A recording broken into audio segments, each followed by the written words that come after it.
हो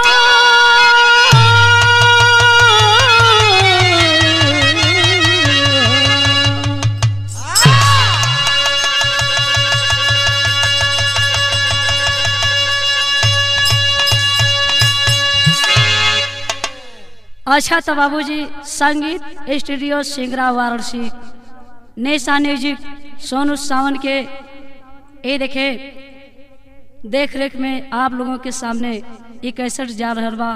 हमें आशा न पूर्ण विश्वास बा कि आप लोगों के बेहद पसंद आई। 4 लाइन कवि जी भूमिका में लिखलन।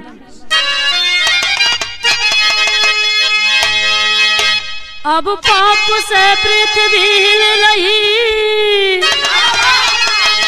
जिसको बिना से भूकंप बताए, धर्म अधर्म के शर्म से अंबर झुका, पूरे संसार में आकार को मचाए। राणा शिवा सुभाष चंद्रशेखर बलिदानी होकर आजादी को लाए, अत्याचार मिटाने के खातिर दयाराम भारत में अपना तिरंगा लहराए।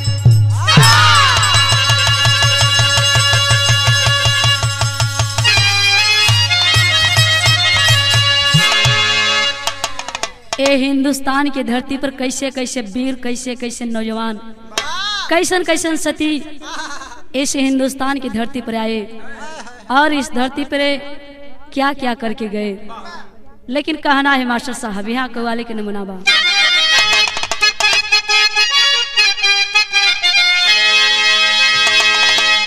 अरे उठो मुसलमान, अरे उठो मुसलमान, नाज पढ़ लो, अभी मेरा सर कटा नहीं है।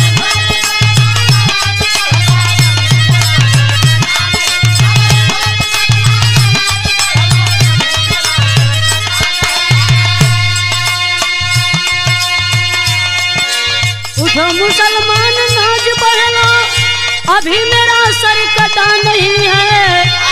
अरे क्या इबादत हुसैन जैसा अभी तक कोई किया नहीं है।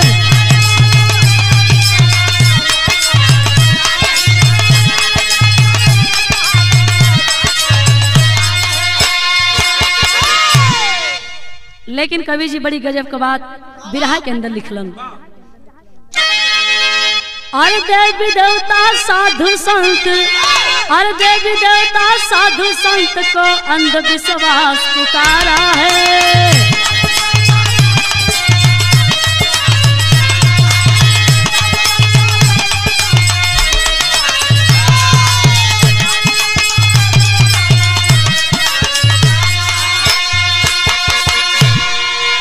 ये तो भाव है, लेकिन कवि जी कितना सुंदर शायर के भाव में लिखलन। एजा से कहानी शुरुआत भइल। कैसे मास्टर साहब?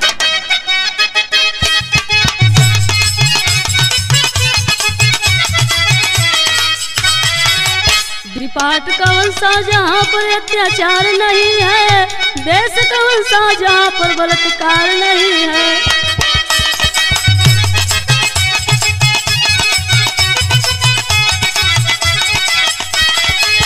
आसाराम यशपाल एक व्यापारी है, सर पर हाथ रख लो हम कितना सत्यधारी है।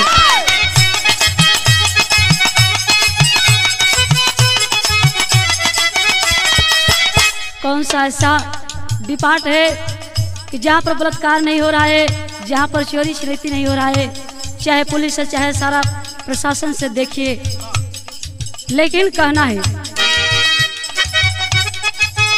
गलत दो चार नारी देश ना कहाएगा, कहे जो देश की जूता औलाद खाएगा।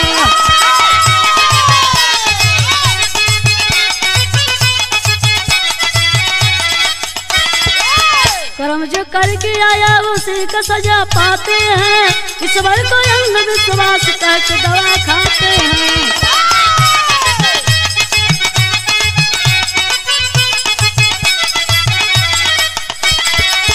15 दिन से ऊपर बेस दवा खाते हैं, 15 दिन से ऊपर बेस दवा खाते हैं, नाना प्रकार के असाध्य रोग बढ़ जाते हैं।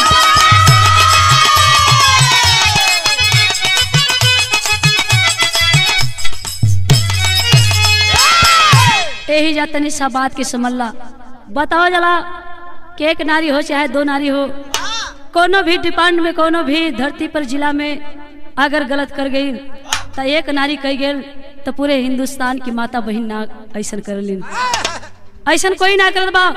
लेकिन जैसे लोग बताओ कि आज जगह जगह बाबा लोगन के आश्रम बा, एक बाबा देखे आसाराम जी ऐसा कह गिलन तो हर बाबा ऐसा ना हुवन, हर बाबा के दिल में ऐसा ना बा। ये तो कोनो कोनो बाबा ऐसा कर गईलन, लेकिन कबीर जी के लिखे के पड़ल। कहना है कैसे मास्टर साहब, असाध्य रोग कोई रोग नहीं है, बाबा ने ललकारा है, हर पूजा पाठ से ठीक हो जाता यह चैलेंज हमारा है।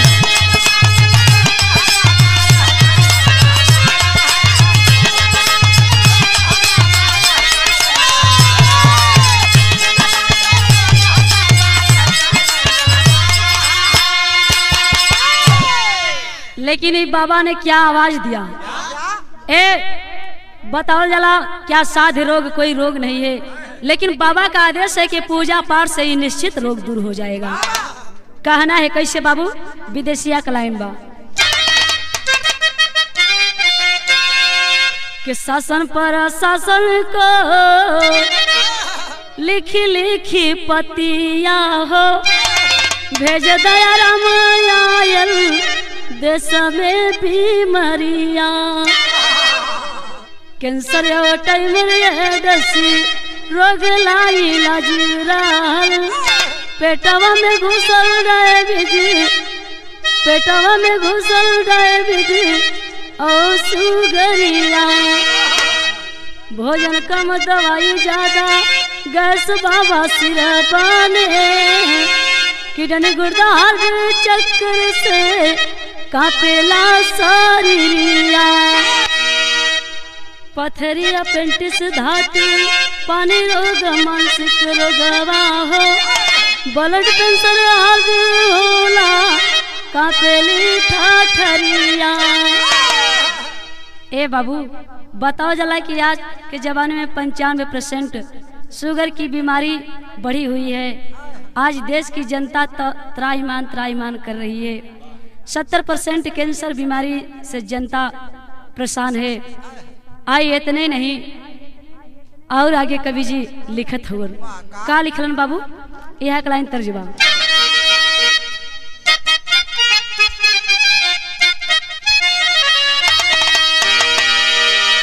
वो है गीत का अंदाज बा कि तूने अजबर चा भगवान, तूने अजबर चा भगवान, खिलौना माटी का,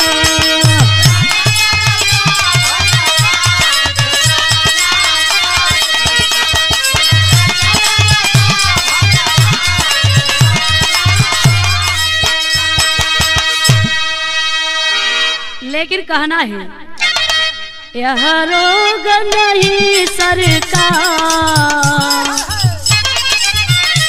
यह रोग नहीं सरकार, बीमारी तो सो की,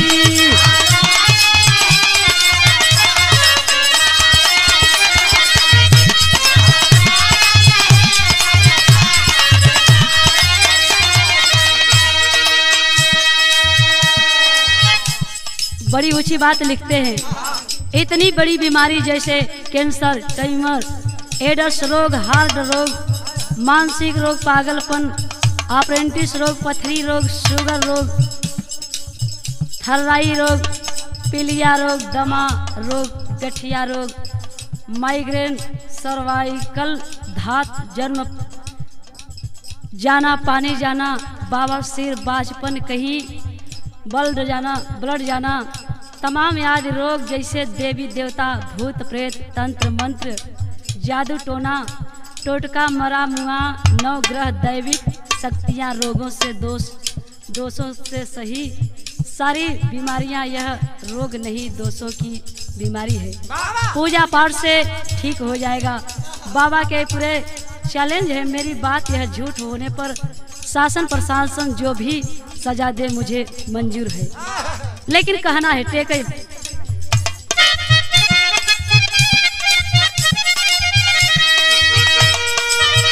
यह रोग नहीं सरता, यह रोग नहीं सरता, बीमारी दोषों की।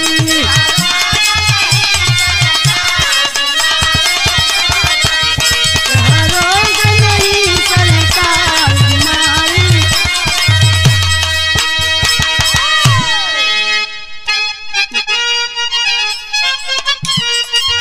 ढाई रोग से शक्ति बनाए,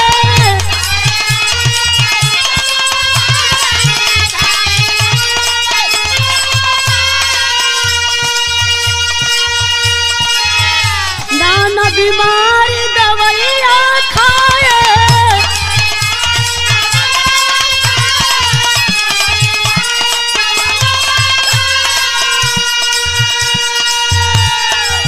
बन जाए रोग हजार, बन जाए रोग हजार, बीमारी तो सोची।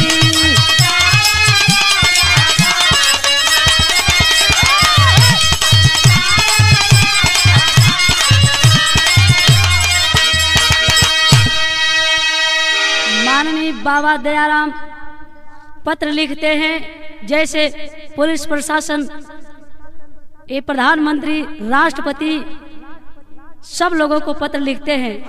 क्या लिखते हैं, कहना है कैसे?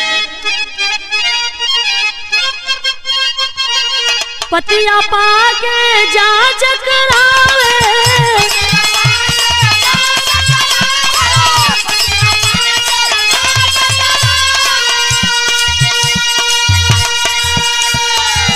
सही मिला दाते अंगूर दबावे,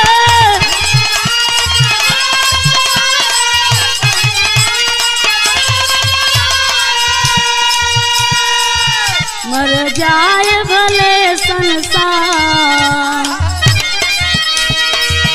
मर जाए भले संसार, बीमारी तो सोची।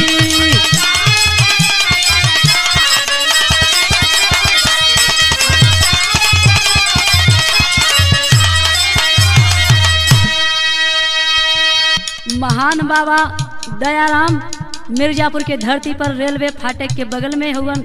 ज़्यादा से ज़्यादा 4-5 मिनट का रास्ता बा आपके आश्रम में जाने के लिए, लेकिन बाबा का आदेश है कि करोड़ों लोगों के खाली पूजा पाठ से सही किया है और सही हो जाते हैं। लेकिन कहना है, तर्ज बदल गई मास्टर साहब।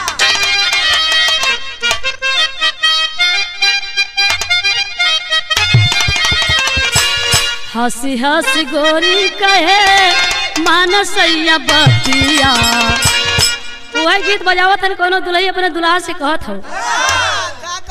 बड़ी परेशान बा बेचारी, कहत बा कि जब भी तो कुछ कहिला हमार वजह कुछ सुनता ना, लेकिन इतनी पारी तो सुने की जरूर बा।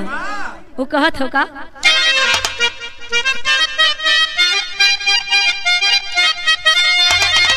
हंसी हंसी गोरी कहे मानसैया बतिया, हंसी हंसी गोरी कहे मानसैया बतिया, भारी न तहालू का गड़ा दाती न पातिया,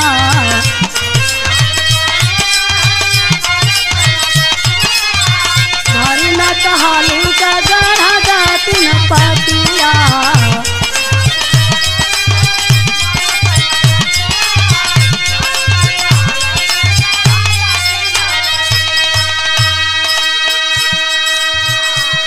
बिरहा में भाव लिखल, सबके समझावत बाटी, सबके समझावत बाटी, सुना सरकार हो, जिंदगी से केहू के न करिया खिलवाड़ हो।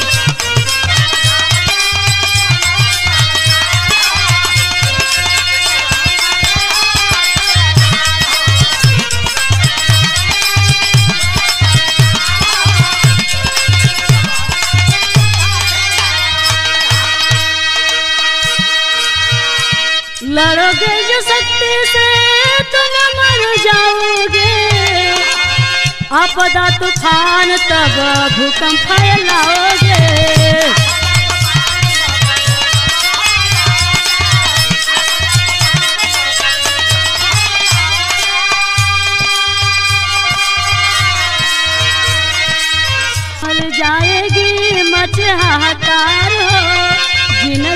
केहू से न करिया खिलवाड़ हो।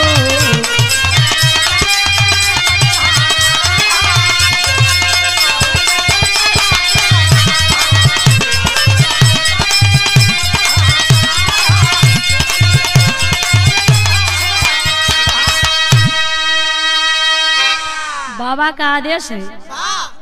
क्या आदेश है? बाबा ने जैसे कि बताया 108 देश में प्रचार किए। असाध्य रोगी आओ ललकार के कहले कि सारे रोग से मुक्ति मिल जाएगा माता के दरबार में, पूजा पाठ भक्ति से। लेकिन यहाँ बिरहा से ली मास्टर साहब।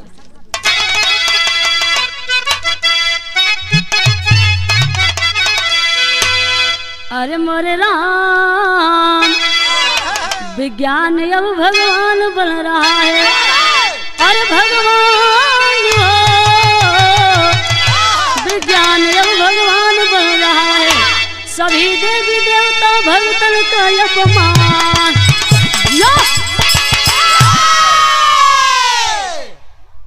लेकिन कवि जी बड़ी गजब का बात लिखलन, सारंगा लगल मास्टर साहब।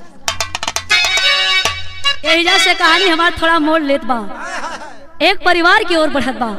लेकिन कवि जी लिखते हैं, क्या लिखे बाबू?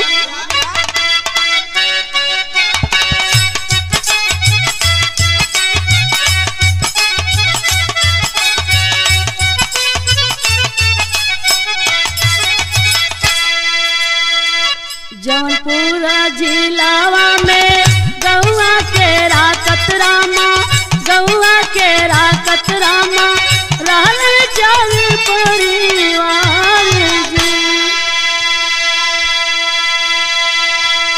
मुनियावर सोनू रहल मम्मी साकिला बानो, मम्मी साकिला बानो रहल खलील केवलहार जी।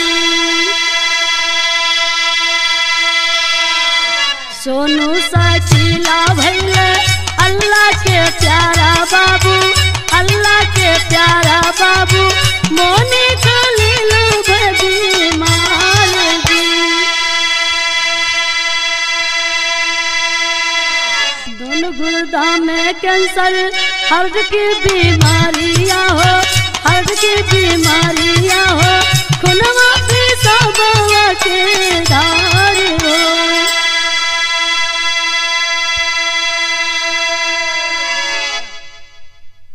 इधर देखें जौनपुर जिला में किराकत गांव में देखें आज बाबू चार परिवार रहत रहलन।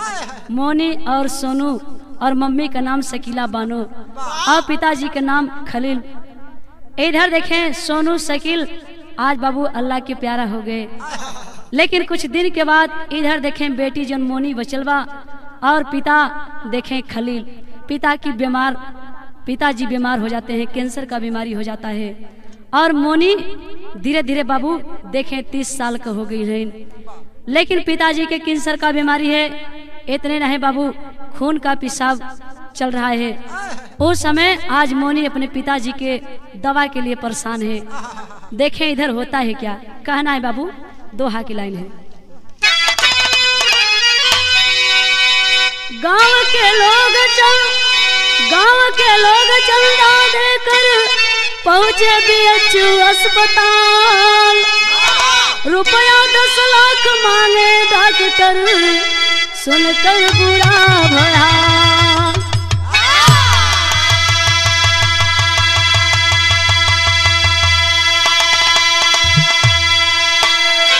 आंचल फैलाकर भीख मांगती,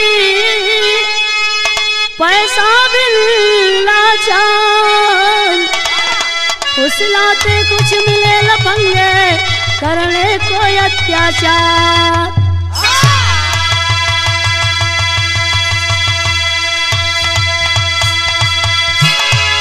बाबूजी आज खलील के गांव के लोग कुछ हिंदू मुस्लिम मिलकर देखें रुपया पैसा इकट्ठा करते हैं।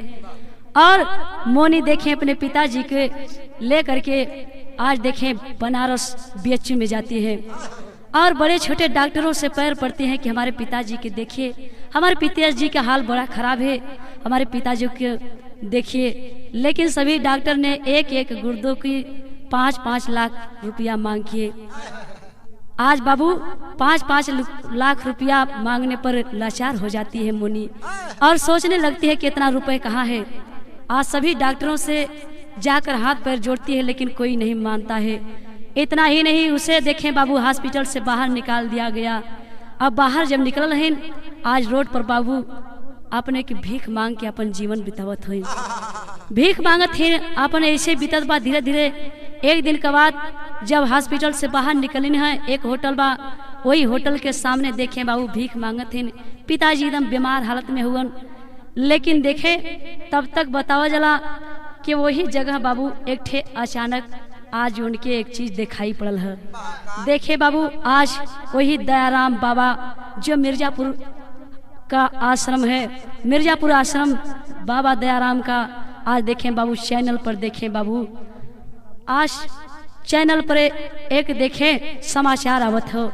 जौने समाचार के देखलन के साक्षात विंध्यवासिनी माँ का रूप और बाबा के आश्रम में जो भी रोगी जाते हैं सिर्फ पूजा पाठ से ठीक हो जाते हैं। इतना बतिया के देखते हैं तब तक 2-4 लोग वहाँ हवन लफंगा देखलन। इतनी सूरत, इतनी नीक, इतनी सुंदर, फुसलावत हवन, पैसा देवत हवन, बहकावत हवन, लेकिन जब इनकार कर देती है तो वो समय होता है क्या बाबू, तर्ज बदल गया।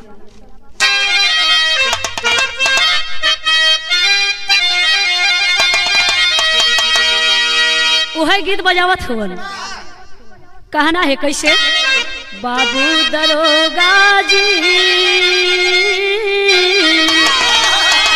बाबू दरोगा जी,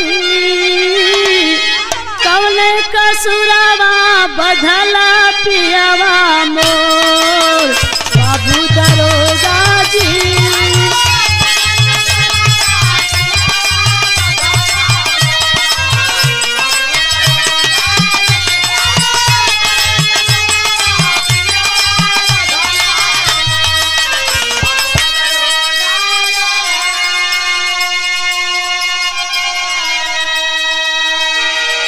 लेकिन बाबू आज देखें टीवी सीरियल पर, आज चैनल पर जौने समय यह चित्र के देख ली हाँ, वो समय मोनी कैलिन का कि हमारी माता जी, हमारी माता जी कष्ट निवारणी बाटे नाम तोहार, हमारी माता जी।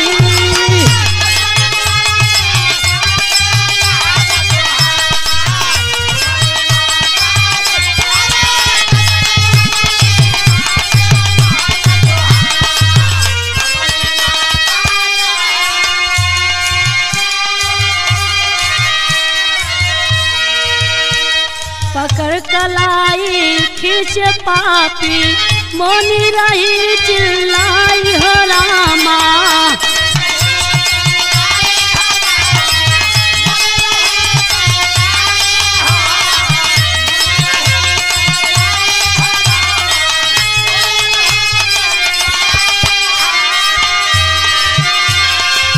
अरे हाथ जोड़ कर खलील बोले, अरे हाथ जोड़ कर खलील बोले, बिटिया का छोड़ा कलाई हमारी माता जी,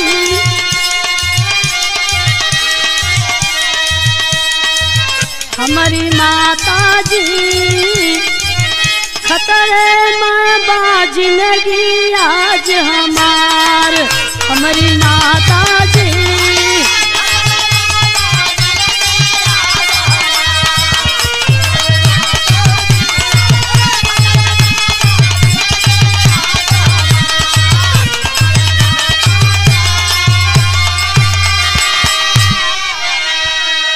असहाय पिताजी रो के कहत होन कि भैया हम तो हमार हाल दिखत होगा, लेकिन हमारे बिटिया कलाई छोड़ा, ऐसा न करा। लेकिन बाबू आज देखे इतना बतिया कहत होन, असहाय पिताजी बूढ़ा बाप एक जगह बैठल हुन, लेकिन तब तक भइल का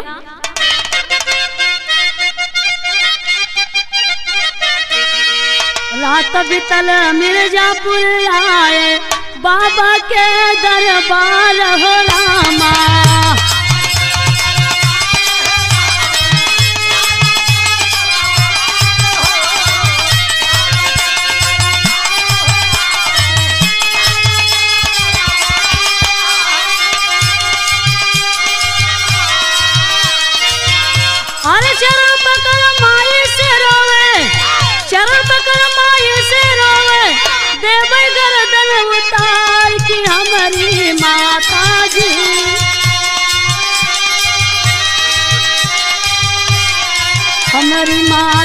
जी जान बचावा बाटू शेर सवार हमारी माता जी।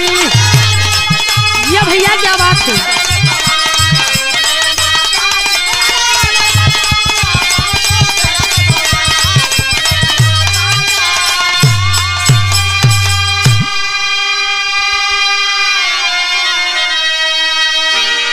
मोनी बाबू जो आज देखे अपने पिताजी के लेकर जब समय टीवी पर चैनल पर इतना बात को देखा, बाबा दयाराम की बात जो कि चैनल पर आ रहा था, वो समय मिर्जापुर पहुंची किसी तरह से।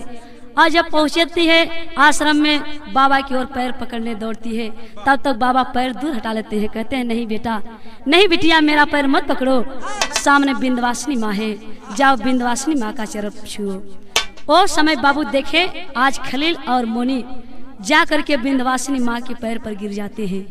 तब इतना बात जब बाबा दयाराम देखलन तो उनके दया आ गई। सोचलन कि हो कितना विपद का मारल लोग हुवन, जैसे कि हमारे परिवार के 9 लोग एक साथे मरल हुवन, वैसे ही ये लोग विपद का मारल हुवन। वो का कहलन भैया, तर्ज बदल गए मास्टर साहब।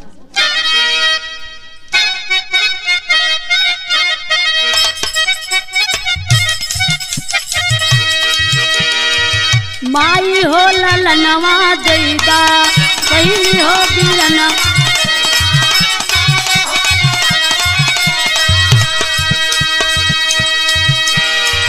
बहिनी हो बिरनवा दैदा,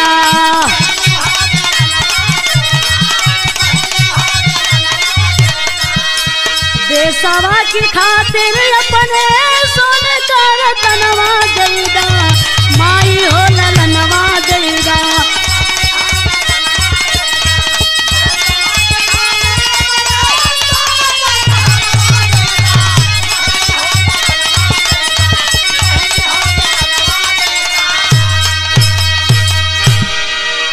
बाबा दयाराम इतना बात के जब देखलन दया आ गई।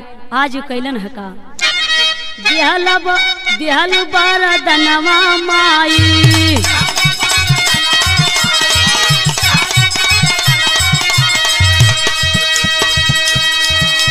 आई के समनवा माई,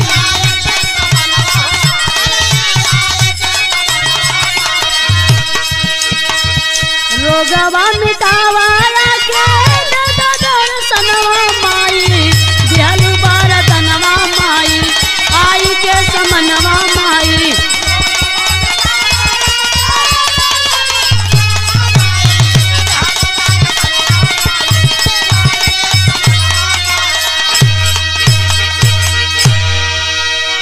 बड़ी ऊंची बात लिखल।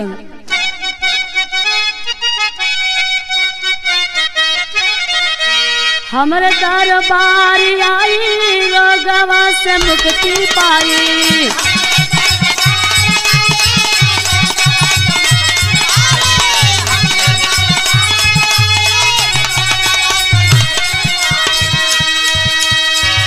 रोवत सरनिया आए हासत की घरवा जाए,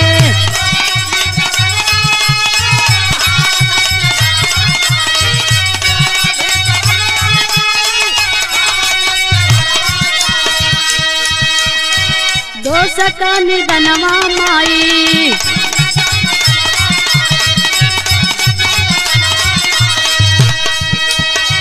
आए जो चरणवा माई,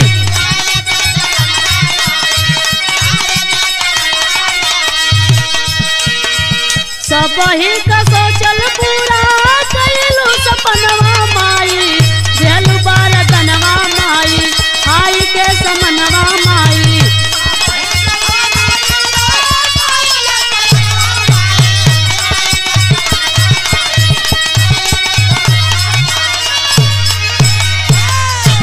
बाबा दयाराम कहलन के माई बड़ी तू दया कैलू माई, बड़े बड़े लोगन के माई तोहरा आशीर्वाद मिलल, बहुत बड़े लोग हो गईलन, लेकिन ये दुखिया आइल बा, ये दुखिया का दुख दूर करा। इतने नहीं बाबा दयाराम और का माई की याद करौलन है वही लाइन में।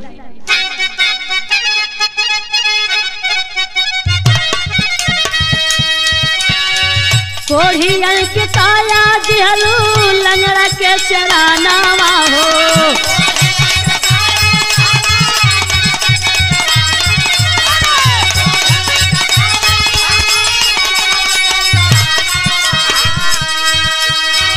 बाझिन के लाल दिहलू अंधा के नया नावा हो।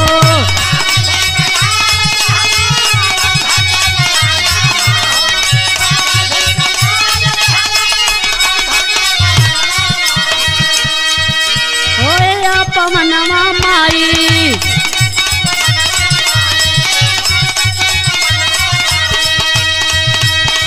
भक्त के समनवा माई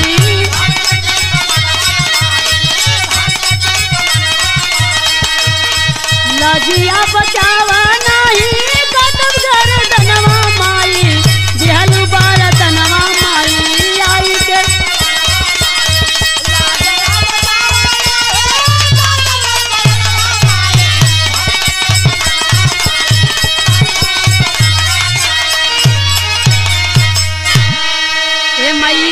बताओ जाला कि बाझने के लाल दे के माई बाझिन नाम छोड़ा देलू, लेकिन अंधा के नयन तो ही देलू माई। कोढ़िन के काया दिहलू निर्धन के धन दिहलू, तही दुखिया के दुख के हर लमतारी। इतनी बात जब बिंद्रवासिनी माई सुनलिन हो आसन डगमगा गए, साक्षात कन्या के रूप में प्रकट हो गए और दयाराम से आदेश कैलिन कि वही कुंडली का राख यानी वह राख भभूत उठा के दे दा, ये ठीक हो जाई। वो समय वो कैलन है का पहपट के भावा।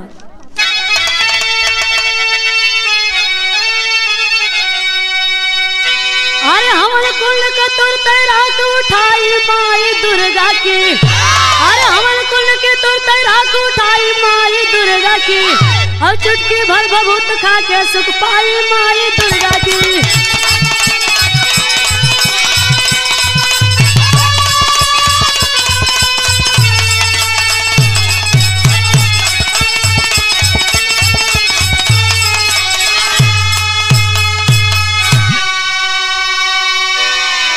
एक माह में खत्म हो गई खलील की बीमारी हो, और खुला है यमसी मोनी का यही से रहल कुंवारी हो। शादी करके दर्शन करने आई माई दुर्गा की, और मुस्लिम हो के देते आज दुहाई माई दुर्गा की।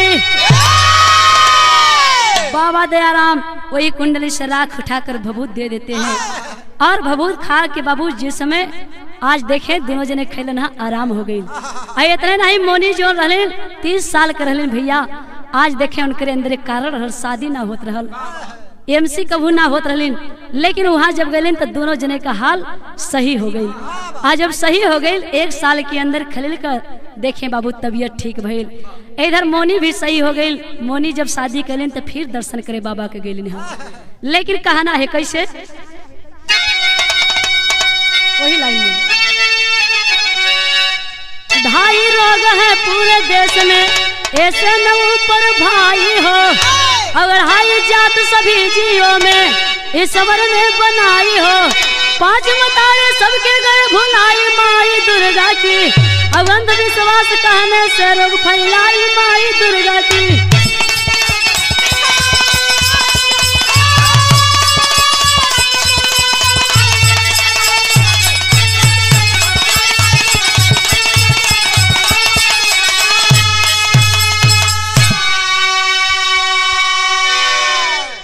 आल्हा के लाइन में कवि जी लिखलन कैसे बाबू।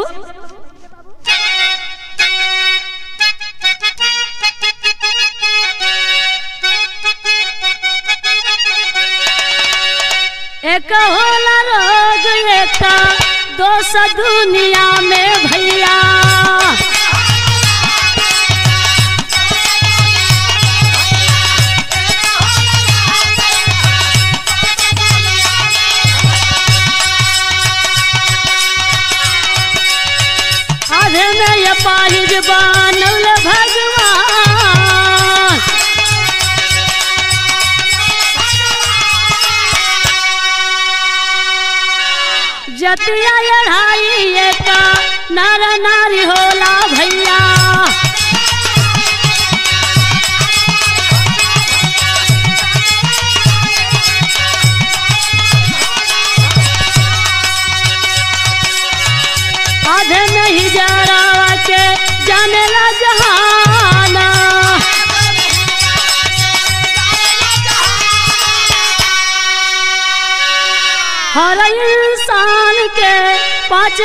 मतरिया भैया।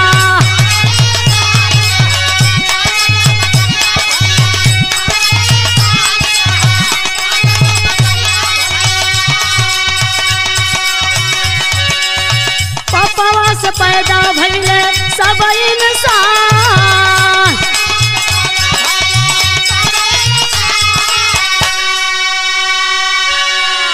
ए बाबू जे जैसन कर्म करेला वैसन बतावा जाला कि मनुष्य के रूप में आज भोगे के पावला।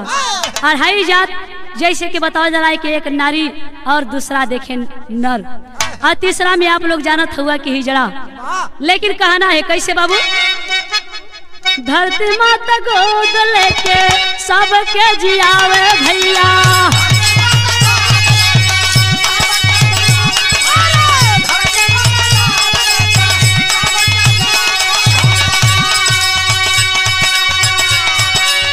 घी मलाई मक्खन खाके ओले पहलवान। बात क्या बात है, देखें जैसे हमारे पहलवान मतनी प्रेम भैया ढोलक पर हुआ। हाई मास्टर साहब हारमोनियम मास्टर इलाहाबाद के लल्लू मास्टर, लेकिन कोरस पर मंजू भैया और छोटे राम और सर्वनाथ भैया जीवित राम। लेकिन कहना है कैसे बाबू, तीसरी मतारी गाया दूधवा पिलावे भैया।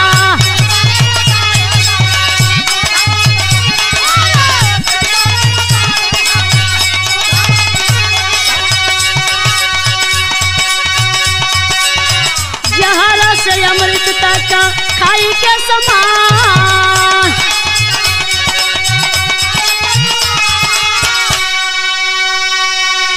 चौथी गंगा मैया सारे पपवा के काटे भैया।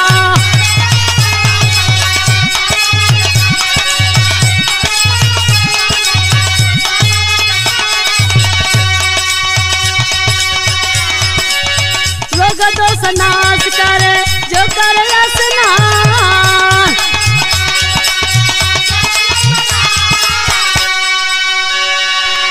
पचवा मतारी आदि शक्ति माई सबके भैया।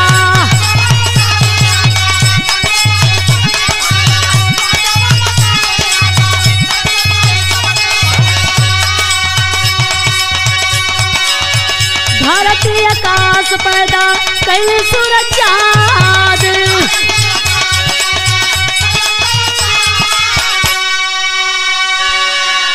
बताओ जाला कि पहले माई जन्म दे वाली और दूसरी माई धरती माँ, तीसरी माँ बताओ जाला कि गौ माँ अपने बच्चा के छोड़ के बाबू कम अपने बच्चा की पियावल, लेकिन आपके हमके दूध मलाई खाए के पहलवान बनावल। तीसरी मतारी गौ माता यह धरती पर चाहे बताओ जाला कि हर प्रकार का वस्तु बा, जहर से लेकर के अमृत तक बाबू। चौथी गंगा मैया पाप नाशनी, और देखें पचवा याद शक्ति माँ जगदम्बा। और आगे का लिखल, ब्रह्मा व विष्णु शंकर इंद्र आदि देवता भैया।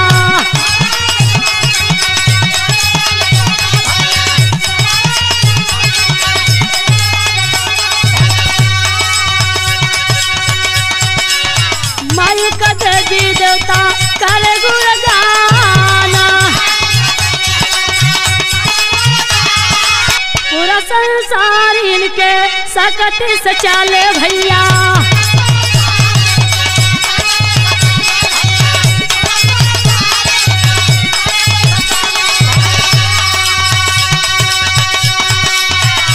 आपदा विनाशी भूकंप आवेला तूफान, अंधविश्वास कह के सबके झूठ लावे भैया।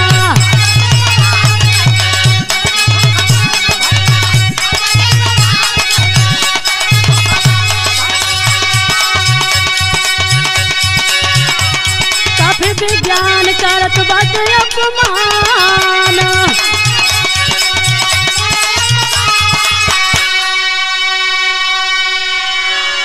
आज बताओ जला कि आज भैया ये अंधविश्वास ऐसा बा कि लोग अंधविश्वास में का लोग करत हुआ। यही से 95 फैल गई बीमारी बा, बीमारी रोग फैलल बा। बाबा दयाराम की ये आदेश, ये ऐलान है, लेकिन कहना है कैसे? खड़ी का लाइन बा मास्टर साहब।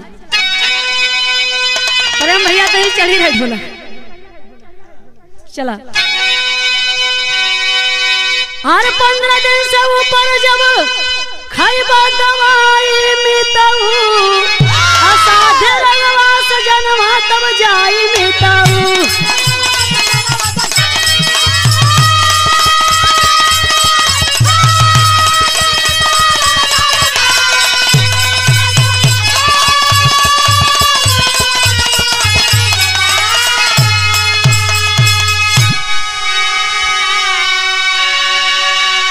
कर्म का सजा दे तो बाटन भगवान हो, पूजा पाठ आराधना से बचे हैं इंसान हो। तो सारी दुनिया का यही से भलाई मिताऊ, असाधी रोगवा से जन्मा तब जाई मिताऊ।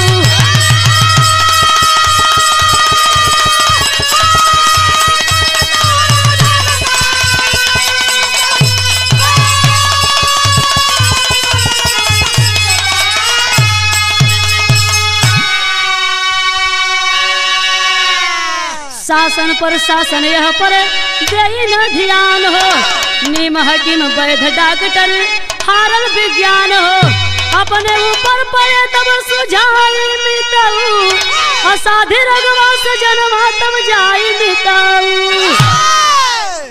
इधर बाबू देखे बतावा जला के शासन प्रशासन यह पर ध्यान नहीं देता, लेकिन जेके अपने पर पड़ जाला तो के अपने आप समझ में आ जाला। चाहे नीम हकीम डॉक्टर वैद्य हो, चाहे केहू भी हो, अपने पर जब पड़ला तब समझे में आवला। आगे लिखलन का, लाखों अस्पताल में से एक अस्पतालिया, मिर्जापुर पुरानी 10 में स्टेशन के बगलिया। जन जन सेवा दैविक आश्रम में भुलाई मिताऊ, असाध्य रगवा से जन्मा तब जाई मिताऊ।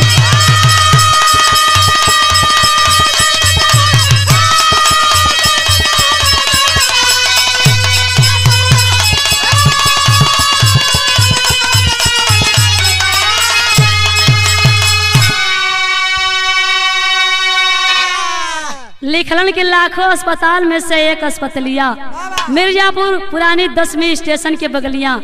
आप यानी बाबा दयाराम के आश्रम देखें मिर्जापुर पुरानी 10वीं स्टेशन के बगल में है। लेकिन और का कवि जी लिखलन, आज देखें बाबा जी के एकदम साफ साफ देखें बाबू पताबा आप लोग नोट कर सकते हैं। 99 35 33 11 81 फोनवा, जब मन करे बतियाला रातो दिनवा।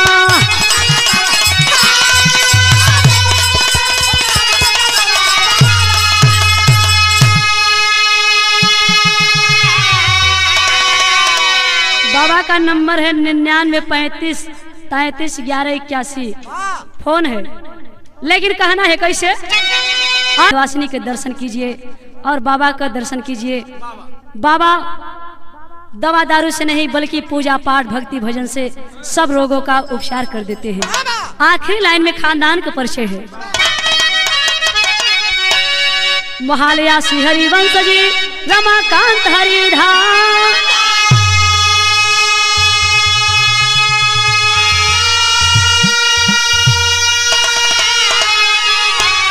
लाल विदेशी नवरसिया रघुबर मूर्ति संग्राम हो।